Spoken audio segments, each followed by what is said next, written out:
الحمد لله وكفى وسلام على عباده الذين اصطفى أما بعد فأعوذ بالله من الشيطان الرجيم بسم الله الرحمن الرحيم يا أيها الذين آمنوا كتب عليكم الصيام كما كتب على الذين من قبلكم لعلكم تتقون أياما معدودات اللهم صل على سيدنا ومولانا محمد وعلى آل سيدنا ومولانا محمد وبارک وسلم۔ اللہ جل شانہ کا ایک بہت بڑا حکم جو نہ صرف یہ کہ ہر بالغ مرد اور عورت، جوان اور بوڑھے پر فرض ہے، بلکہ اس کی فرضیت کا یہ عالم، اس کو اسلام کے ارکان میں سے ایک رکن قرار دیا گیا ہے، اور وہ ہے رمضان المبارک کا روزہ۔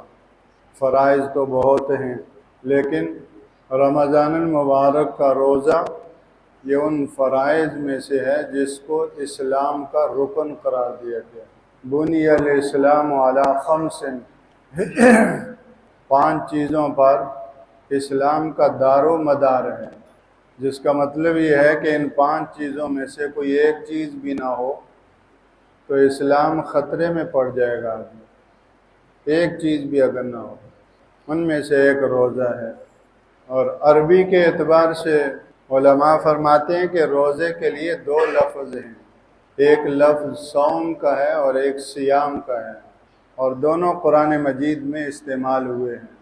لیکن بعض علماء اس میں یہ فرق بیان کرتے ہیں کہ صوم کے معنی زبان کا روک دینا، منہ کا روک دینا، زبان کا روک دینا، صوم۔ حضرت اماں مریم نے سورہ مریم میں اس کا ذکر ہے کہ فرمایا کہ جب تم اپنی قوم کے پاس جاؤ تو فقولی، یہ کہو، انی نذرت للرحمن صوما فلن اکلم اليوم انسیا، میں نے روزہ رکھا ہے اور روزے کی نظر مانی ہے، اس لیے آج کسی سے بات نہیں کروں گی۔ تو زبان کو بند رکھنا، اس کو صوم کہا گیا ہے۔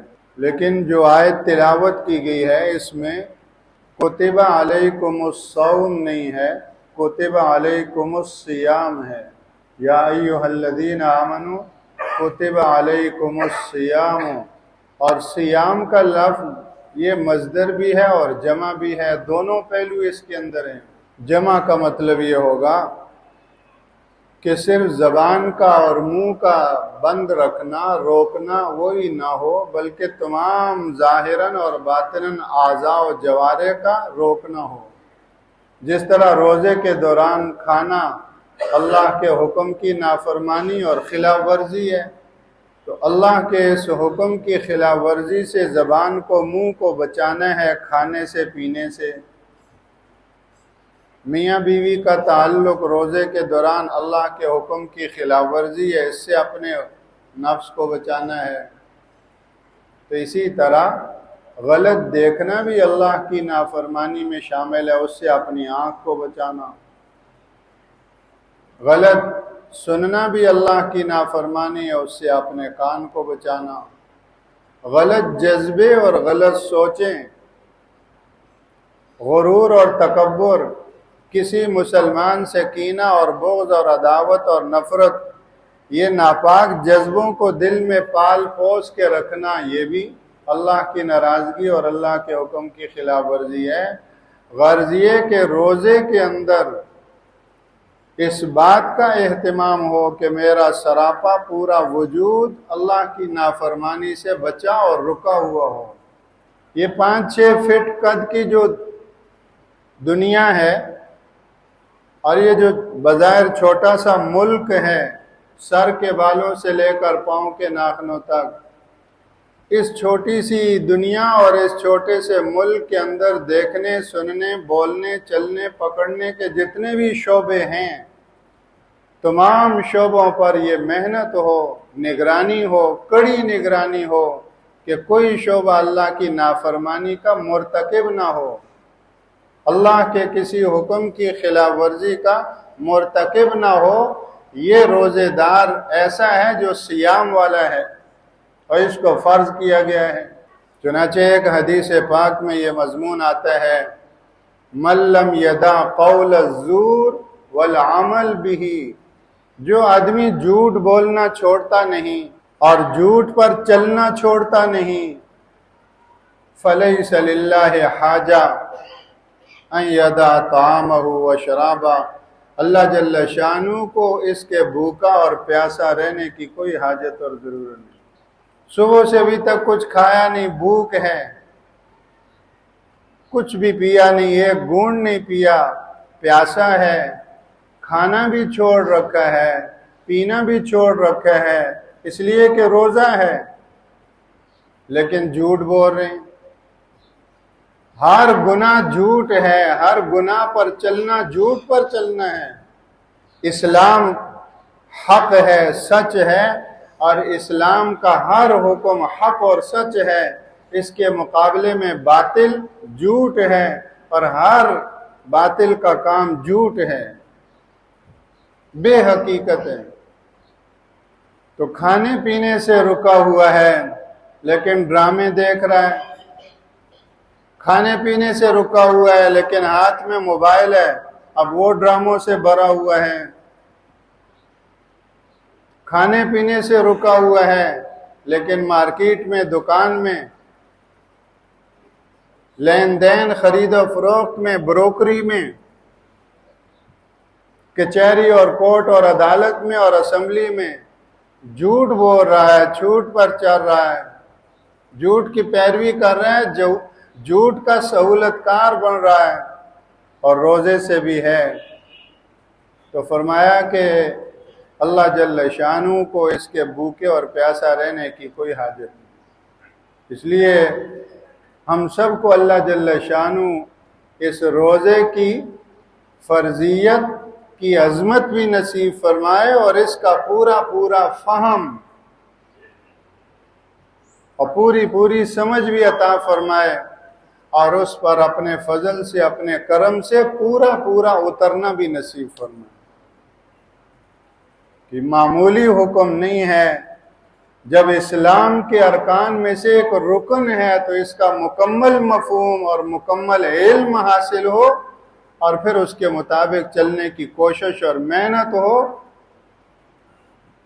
اور اس تمام تر محنت کے بعد استغفار بھی ہو، اور اس بات کا اقرار اور اعتراف ہو کہ اللہ، میں اپنی تمام تر محنت اور کوشش کے باوجود تیرے اس فریضے کی ادائیگی کما حق ہو نہیں کر سکا۔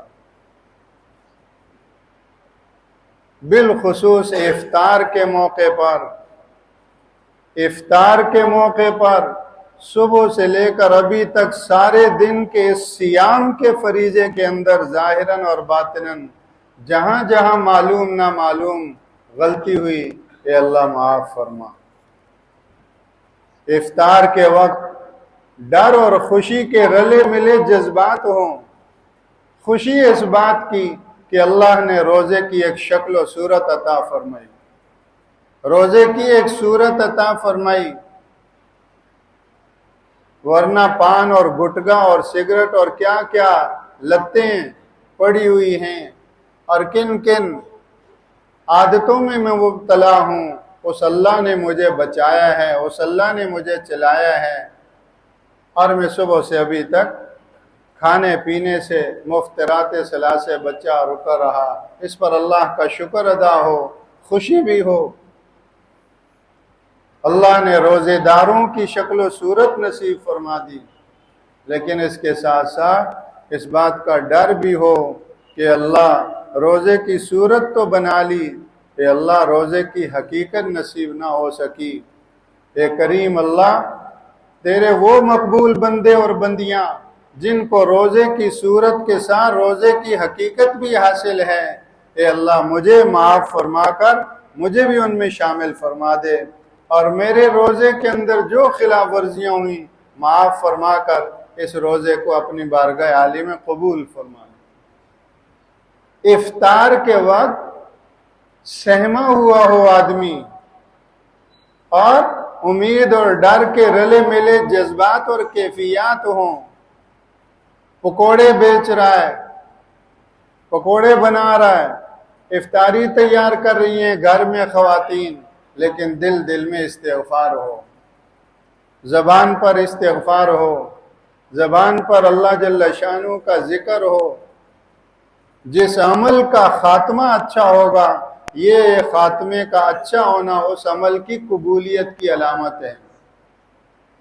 اگر افطار کے وقت رجوع اللہ نصیب ہوا، اللہ کا ذکر نصیب ہوا، استغفار نصیب ہوا اور اللہ کی طرف متوجہ ہونا نصیب ہوا، تو سارے دن کے روزے کی قبولیت کی علامت ہے کہ اس روزے نے اتنا کام تو کر دیا کہ اس کے اندر اس بات کا دھیان ہے کہ یہ روزہ کس کے لیے رکھا اور کس کی بارگاہ میں پیش کیا جا رہا ہے،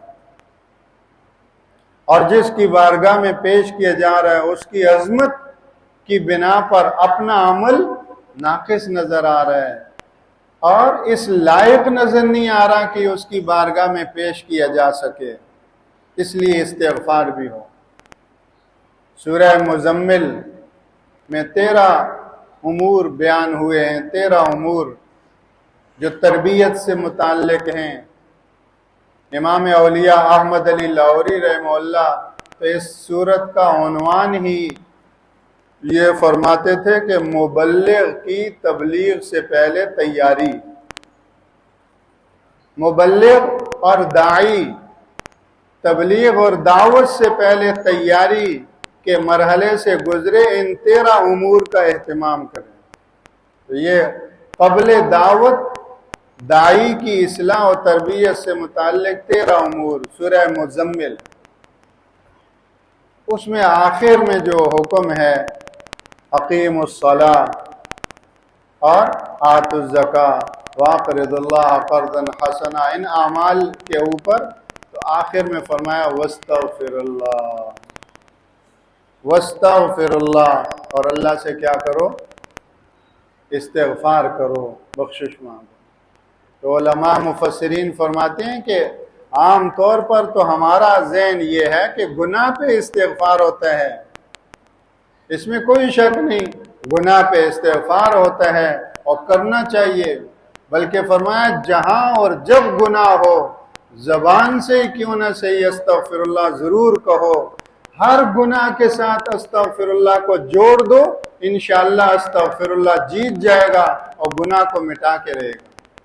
کسی گناہ کو استغفر اللہ سے خالی نہ چھوڑو، زہر ہے، بم ہے، اور وہ خطرناک چیز ہے گناہ، نہ معلوم کب برباد کر دے، اس لیے ہر گناہ کے ساتھ استغفار کو نتھی کرو، یہ اس زہر کا تریاق ہے۔ 100 دفعہ گناہ ہو 100 دفعہ استغفار کرو، کشتی ہے نفس اور شیطان کے مقابلے میں لگا رہوں گا، تو گناہ کے اوپر استغفار تو ہے ہی ہے، لیکن قرآن پاک سے پتہ چلتا ہے کہ نیکیوں کے اوپر بھی کیا کرنا؟ استغفار۔ ہم جب نماز سے سلام پھیرتے ہیں السلام علیکم ورحمۃ اللہ، السلام علیکم ورحمۃ اللہ، تو کیا کہتے ہیں؟ اللہ اکبر، اے اللہ تیری ذات برا البرا ہے، تو کبریائی والا ہے، تیرے شایان شان قیام اور رکوع اور سجدہ نہ ہو سکا، تیری ذات کبریائی کے لائق اور اس کے شایان شان نماز ادا نہ کر سکا، میری اس نماز سے اللہ اکبر تو ورا بہت بڑا ہے، اور استغفر اللہ استغفر اللہ استغفر اللہ، اے اللہ معاف فرما۔ اس کی بدولت نماز کے اندر کا سارا قصور اللہ اپنی کرم نوازی سے معاف فرما دیں گے اور نماز مقبول نمازوں میں شامل فرما دیں گے۔ تو اسی طرح سارا دن سیام پر، صرف صوم پر نہیں، سیام پر آنے کی محنت ہو، اپنا گریبان پکڑ کر ہر غلط سے بچنے کی محنت ہو۔ کتب علیکم الصیام، زمین و آسمان کے رب نے فرض کیا ہے اور سیام فرض کیا ہے، اس لیے مکمل سراپا مجسم پیکر سیام بننے کی محنت ہو، لیکن افطار کے وقت پھر استغفار ہو، اللہ کی بارگاہ میں دعا و مناجات ہو۔ یا ایھا الذین آمنوا کتب علیکم الصیام، اس محنت کے ساتھ پہلا روزہ ہو، دوسرا ہو، تیسرا ہو، تو فرمایا لعلکم تتقون، لعلکم تتقون، تاکہ تم کیا ہو جاؤ، متقی بن جاؤ اور تمہارے اندر تقوی کا وصف پیدا ہو جائے۔ جب تک انسان میں دو قوتوں کی کشمکش رہتی ہے، اور یہ اکھاڑا ایسا ہے کہ 24 گھنٹے کا اکھاڑا ہے، دو پہلوانوں کی ہر وقت کشتی ہے، کشمکش ہے، ایک نفس اور ایک روح۔ نفس کے تقاضے حیوانوں والے ہیں، روح کے تقاضے ملائکہ و فرشتوں والے ہیں، اللہ کی صفات والے ہیں۔ تو پورے سال نفس اور روح کی یہ کشمکش ہے۔ ہم میچ دیکھتے ہیں، رات کو بھی یہاں نیچے کیا ہو رہا ہے، میچ ہو رہا ہے، میچ دیکھ رہے ہیں، کون جیتا کون ہارا۔ ارے یہ اندر کے میچ بھی تو ہم دیکھیں، وہ تو 2-4 گھنٹے کا میچ ہوا ہوگا، ہار جیت ہو گئی، یہ اندر تو دیکھیں کون جیت رہا ہے کون ہار رہا ہے۔ نفس اور روح کا ہر وقت کا میچ ہے۔ نفس شیطان کی ٹیم ہے، روح اللہ کی ٹیم ہے۔ روح اس جہان کی چیز ہی نہیں، عالم بالا سے آئی ہے۔ یسألونک عن الروح قل الروح من امر ربی، اس لیے روح کے تقاضے بھی بالائی ہیں اور نفس کے تقاضے خاکی ہیں، سفلی ہیں۔ رمضان کا روزہ نفس کے تقاضوں کو مغلوب کر کے روح کو اس کے اوپر حکمرانی دلانے کا ہے۔ نفس کے تقاضوں کی اساس اور بنیاد دو چیزیں ہیں، منہ اور شرمگاہ۔ سارے کا سارا گریجویشن تک ساری محنت وہ منہ اور شرمگاہ کی ہے۔ وزارت عظمیٰ تک پہنچنے کے جذبے، فیکٹری اور کارخانے اور بڑے بڑے مال، یہ جذبے سب منہ اور شرمگاہ کے دو جذبوں کے پیچھے یہ سب محنت ہے۔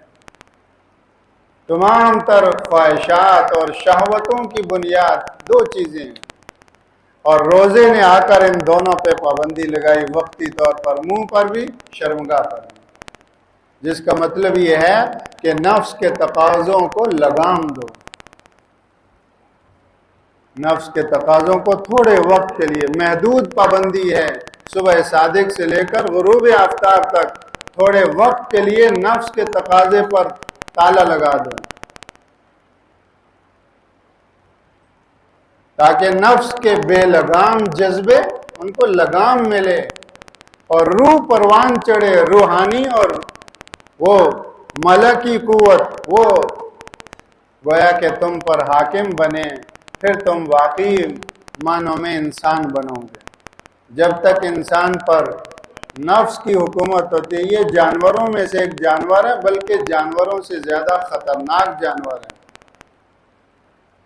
آپ نے کبھی نہیں سنا ہوگا کہ یہاں شہر میں درندے آگے، بھیڑیے آگے، چیتے آگے، شیر آگے، درندے ہیں جو بھی ہیں، لیکن شہروں پر انسانوں پر ایسے حملہ آور نہیں ہوتے۔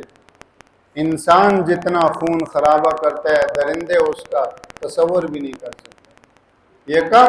جب تک انسان پر نفس کی حکمرانی، اور جب انسان پر نفس کی بجائے روح کی حکمرانی ہو تو پھر یہ کھانے سے زیادہ کھلانے والا بنتا ہے، پھر ظلم نہیں عدل و انصاف کا مجسم پیکر بنتا ہے، پھر خلق خدا کے لیے مجسم پیکر رحمت بنتا ہے۔ غرض یہ کہ جو اللہ کی صفات ہیں ان کا ایک پرتو اور مظہر بن جاتا ہے یہ انسان، جب اس پر روح کی حکمرانی ہوتی ہے۔ تو رمضان کے روزے کے اندر ایک روزہ، 2 روزے، 3 روزے، یہ مسلسل جب صیام کی پابندی سے گزرتا ہے تو لعلکم تتقون کا مطلب یہ ہوا کہ اب نفس کے خلاف تحریک عدم اعتماد ہو کر تمام اعضاء و جوارح نے سب نے مل کر نفس کو اس وزارت عظمیٰ کی کرسی سے اتار کر روح کو بٹھا دیا.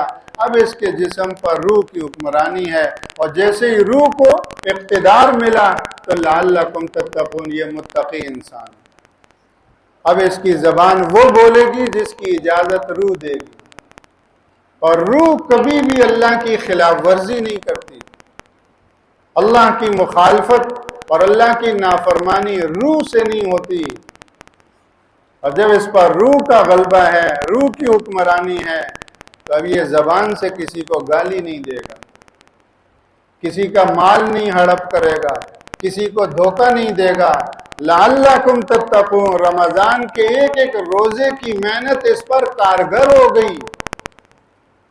اب یہ سچا امانت دار دکاندار ہے، سچا امانت دار بزنس مین ہے، اور یہ چلتا اور پھرتا ہادی اور مہدی جسٹس ہے، وکیل ہے، نہ دھوکہ کھاتا ہے نہ دھوکہ دیتا ہے. یہ مجسم خلق خدا کے لیے رحمت ہے. لعلکم تتقون. اس لیے میرے بھائیوں، اللہ جل شانہ اس کہنے کی برکت سے مجھے بھی یہ حقیقت نصیب فرما دے، ہم میں سے ہر ایک اندر کی اس کشمکش، یہی امتحان ہے. کوئی ایسا نہیں کہ جو کسی ایک لمحے اس اندر کی کشمکش سے فارغ ہو. بس یہ امتحان ہے کہ میں نفس کے بجائے روح کا ساتھ دے کر روح کی حکمرانی کے لیے کوشش کروں. بس جب اس جسم پر روح کی حکمرانی ہوئی، یہ چلتا پھرتا اللہ کا چہیتا مقبول برگزیدہ بندہ اور بندی ہے. اس سے پہلے نفس کی حکمرانی میں یہ بندہ نہیں تھا، گندا تھا، اور اب نفس کی جگہ روح کی حکمرانی آئی، یہ بندہ اب بن گیا. سبحان الذی اسری بعبدہ، بندہ. سبحان اللہ. آخر میں ایک حدیث پاک عرض کر دوں. حضرت ابو ہریرہ رضی اللہ تعالیٰ عنہ سے مروی ہے، رسول پاک صلی اللہ علیہ وسلم نے ایک مرتبہ سوال فرمایا، من المفلس، مفلس، یہ بتاؤ مفلس کون ہے؟ مفلس تو ہم جانتے ہیں، افلاس اور مفلس. مفلس کون ہے؟ قالوا یا رسول اللہ المفلس فینا من لا درہم لہ ولا متاع. اے اللہ کے رسول، جس کے پاس مال پیسے نہ ہوں، کوئی چیز نہ ہو، وہ مفلس ہے. آپ نے ارشاد فرمایا المفلس من امتی، اللہ اس مفلس ہونے سے ہم سب کی حفاظت فرمائے. المفلس من امتی من یاتی یوم القیامت بصلاۃ وصیام وزکوٰۃ، جو قیامت کے دن نماز لے کر آئے گا، رمضان کے روزے لے کر آئے گا، زکوٰۃ لے کر آئے گا، جس کا مطلب ساری زندگی نماز کا پابند رہا، روزوں کا پابند رہا، زکوٰۃ کا پابند رہا. من یاتی یوم القیامت بصلاۃ وزکوٰۃ وصیام وزکوٰۃ، لیکن ارشاد فرمایا یاتی شتم ھذا، ضرب ھذا، قذف ھذا، اکل مال ھذا، سفک دم ھذا. اس کو گالی دی، اس کو مارا پیٹا، زد و کوب کیا، چاہے گلیوں میں ہو چاہے تھانوں میں ہو، نہ معلوم مقامات پر ہو، گھروں میں ہو، سکولوں میں ہو، ناجائز مارنا. حضرت حکیم الامت تھانوی قدس اللہ سرہ فرمایا، جب کسی بچے پر مجھے غصہ آتا ہے تو میں اس غصے میں اس بچے کو نہیں مارتا، کیونکہ غصے کے اندر عدل و اعتدال پر آدمی نہیں رہتا. غصہ جب قابو میں آیا تو کہا کہ اب مصنوعی غصہ پیدا کر کے اس کو سزا دیتا ہوں. اب اس بچے کو کہ جتنی اس کی غلطی ہے، اس غلطی کی جتنی سزا بنتی ہے، اتنی سزا اب مصنوعی غصے کے ساتھ اس کو دیتا ہوں. اور فرمایا کہ اگر بچے کو اس کی غلطی سے زیادہ سزا دی تو یہ اس وقت تک ظالم رہے گا جب تک وہ بچہ بالغ نہیں ہوتا، اور بالغ ہو کر معاف نہیں کرتا تب تک یہ ظالم رہے گا۔ توبہ کرتا ہے تو کرتا رہے، کہ جس پہ ظلم کیا ہے وہ بچہ ہے، اس بچے کا معاف کرنے کا بھی کوئی اعتبار نہیں۔ وہ بالغ ہوگا، بالغ ہونے کے بعد معاف کرے گا، پھر یہ ظالم ہونا کا نام اس سے واپس لیا جائے۔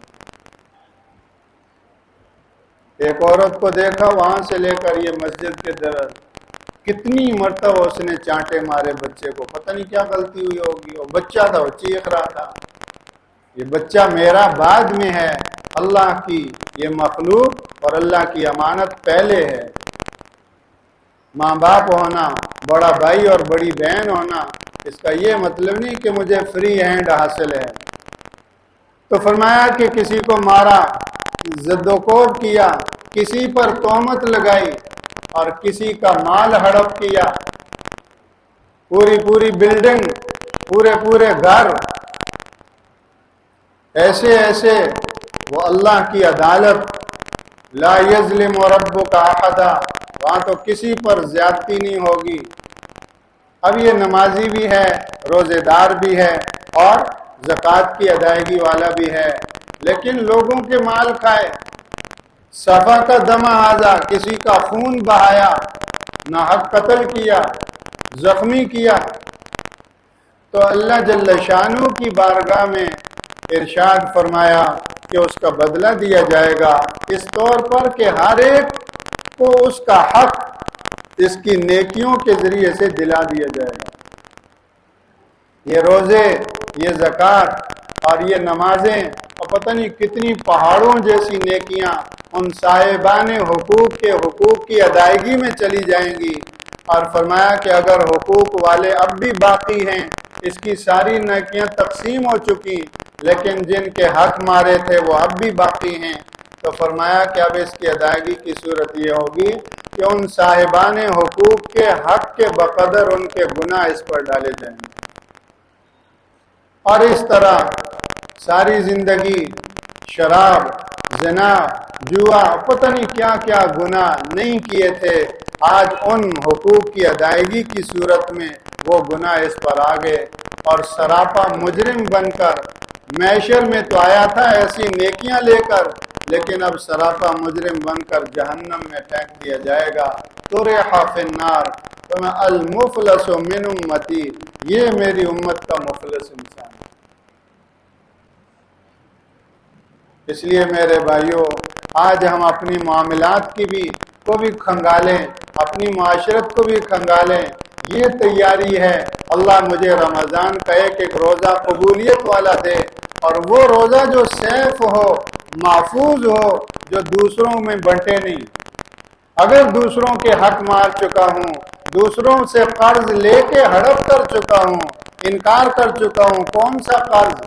الیاذ باللہ، استغفر اللہ، قرض لے کر اب منکر ہیں، کیسے، تو یہ ساری نیکیاں میرے لیے نہیں، یہ دوسروں کے لیے ہو رہی ہیں، اور اگر کہیں کہ میں نیکی نہیں کروں گا تو دوسروں کا وبال گناہوں کی صورت میں پڑے گا۔ اللہ اپنی بارگاہ کی پکڑ سے حفاظت فرمائے۔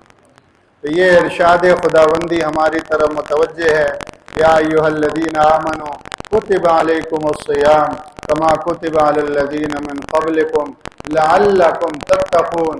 یہ خدائی الفاظ ہیں، یہ خدائی آرڈر ہے، یہ زمین و آسمان کے رب کا ورلڈ آرڈر ہے۔ اس ورلڈ آرڈر کی عظمت کو سامنے رکھیں، اس کے الفاظ کو ہم سامنے رکھیں، اور روزانہ سامنے رکھیں، صیام کو بھی سامنے رکھیں، لعلکم تتقون کو بھی سامنے رکھیں۔ مسلسل ہم اپنی کڑی نگرانی کریں اور اللہ سے دعا، یہ سہارا ہے کہ اللہ مجھ سے جو ہو سکتا تھا یہ میں نے کیا، لیکن تیرے حکم پر پورا نہیں اتر سکا۔ آخر میں استغفار اور دعا کے ذریعے سے اللہ جل شانہ کی طرف رجوع کریں۔ اللہ جل شانہ اس ماہ مبارک کو میری اور آپ کی اور پوری امت کی زندگیوں کا سب سے مبارک، قبولیت والا، اعلیٰ ترین رمضان بنا کر قبول فرمائے۔ سبحانک اللہم و بحمدک، نشہد ان لا الہ الا انت۔